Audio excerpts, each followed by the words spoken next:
Hello বন্ধুগণ, welcome to care cricket news. আজকে আমরা কিছু গুরুত্বপূর্ণ আপডেট নিয়ে আলোচনা করতে চলেছি। আইপিএল আপডেট নিয়ে এবং ইন্ডিয়ান টিমের আপডেট নিয়ে আলোচনা করতে চলেছি এবং কিছু রুমার্সগুলো ঘোরাফিরি করছে সেই নিয়ে কিন্তু আজকের ভিডিওটা হতে চলেছে।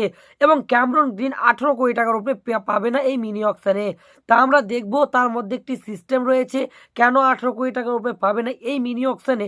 সব থেকে বেশি পার্স মানে কিন্তু ক্যামেরন গ্রিনই পাবে, তবুও কিন্তু 18 কোটি টাকার উপরে পাবে না ক্যামেরন গ্রিন।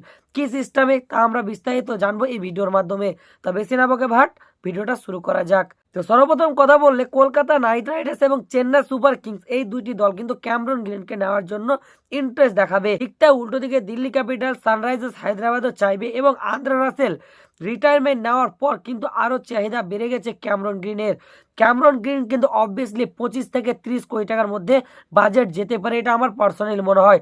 তুমি বলো আরে ভাই তুমি একবার বলছো 18 কোটি টাকার উপরে পাবে না, এখন বলছো 30 কোটি টাকা পাবে। তা আমি তোমাদের সিস্টেমটা বলে দিচ্ছি। তো বিসিসিআই এর একটি রুল, সেটি হচ্ছে যে বড় মেগা অকশনে নাম লিখায়নি সে কিন্তু ছোট মিনি অকশনে নাম লিখাতে পারবে না, রেজিস্টার করতে পারবে না। বড় মিনি অকশনে কিন্তু ক্যামেরন গ্রিন ইনজার্ড ছিলেন, ওই ভিত্তির জন্য কিন্তু ক্যামেরন গ্রিনকে এই ছোট মিনি অকশনে নাম রেজিস্টার করতে দিয়েছে।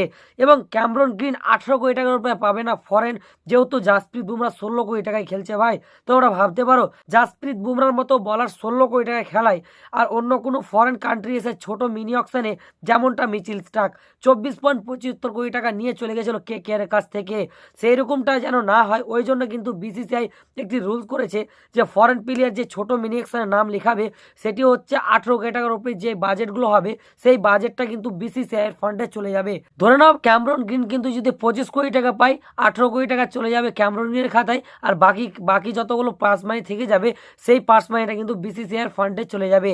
ওইটাই কিন্তু সিস্টেম রুলস কিন্তু হয়েছে, বিসিসিআই এই রুলসটা কিন্তু লাগু করেছে। আমার তরফ থেকে তো খুব ভালো সিস্টেম করেছে এই বিসিসিআই এই রুলসটি। ঠিক তাই উল্টো দিকে Kolkata Knight Riders IPL 2026 mini অকশনে ক্যামেরন গ্রিনকে সহ আর কোন প্লেয়ারগুলোকে টার্গেট রাখছে এবং নজরে রাখছে। সর্বপ্রথম হচ্ছে যে প্লেয়ারটিকে কলকাতা নাইট রাইডার্সের নজরে রাখা দরকার সেটি হচ্ছে জেমি স্মিথ। হ্যাঁ গাইস, সত্যি কথা বলতে জেমি স্মিথ একটা মারাত্মক লেভেলের উইকেট কিপার ব্যাটসম্যান এবং কলকাতা নাইট রাইডার্সকে একটা সেই টাইপেরই উইকেট কিপার ব্যাটসম্যান প্রয়োজন। বর্তমান কিন্তু কলকাতা নাইট রাইডার্স স্কোয়াডে যতগুলো প্লেয়ারকে রিটেন করেছে কলকাতা, কোনো প্লেয়ার নেই যে উইকেট কিপিং করে দিবে। মোটামুটি আঙ্কিত রাঘুবংশী কিন্তু করে দিতে পারে, কিন্তু আইপিএল ফরম্যাটে কিন্তু করেনি। তো ওই জন্যই ধরে নেওয়াই যায় কলকাতা নাইট রাইডার্সের কাছে বর্তমান কোনো উইকেট কিপার ব্যাটসম্যান নেই এবং জেমি স্মিথ একটা ভালো অপশন হতে পারে এবং নিচেও ব্যাটিং করতে পারে, মিডল অর্ডার ব্যাটিং করতে পারে এবং তাকে যদি ওপেনও করে দাও সেও করতে পারে। ওই জন্য কিন্তু জেমি স্মিথ একটা ভালো অপশন। ঠিক তা উল্টো দিকে লিওন লিভিংস্টন, আমরা লিওন লিভিংস্টনের দিকে নজর থাকবে, তার কারণে যে লিওন লিভিংস্টন বর্তমান ধোঁয়া ছুটছে রে ভাই। কি বলবো, সত্যি কথা বলতে বর্তমান কিন্তু যে লিগটা খেলছে মারাত্মক লেভেলে ইন্টেন্টলি ব্যাটিং করছে এবং বলারে কিন্তু একবারে ধোঁয়া ধোঁয়া করে দিচ্ছে মেরে। ঠিক তা উল্টো দিকে ক্যামেরন গ্রিন, জেমি স্মিথ এবং লিওন লিভিংস্টন এই প্লেয়ারকে কিন্তু টার্গেট করতে পারে কলকাতা নাইট রাইডার্স, এবং যেটি মেন টার্গেট করবে কলকাতা নাইট রাইডার্স ক্যামেরন গ্রিনের পাশাপাশি সেটি হচ্ছে মাথিসা পাথিরানা। যেহেতু কলকাতা নাইট রাইডার্সকে একটি ফরেন কান্ট্রির প্লেয়ার লাগবে, পেস বলার একটি সিমার লাগবে। কলকাতা নাইট রাইডার্সের কাছে কিন্তু ইন্ডিয়ান সিমার রয়েছে, ভ্যাভো আরোরা, হার্ষিদ রানার মতো কোয়ালিটি ইন্ডিয়ান ট্যালেন্ট রয়েছে, কিন্তু একটি পেসার সিমার নেই।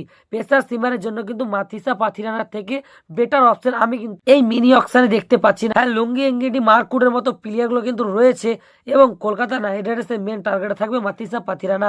তো তোমাদের কি মনে হয় Kolkata Knight Riders Cameron Green, Jamie Smith, Liam Livingstone এবং মাথিসা পাথিরানা এই 4 প্লেয়ারকে কিন্তু টার্গেট করা দরকার এবং কলকাতা নাইট রাইডার্স এই প্লেয়ারটিকে যদি নিয়ে নেয় তাহলে আইপিএল 2026 তুমি কি চ্যাম্পিয়ন হতে পারবে? তোমাদের কি মনে হয় কমেন্ট বক্স লিখে জানাও। তো দেখা হচ্ছে নতুন কোনো ভিডিওতে, ততক্ষণ পর্যন্ত সব ভালো থেকে ধন্যবাদ।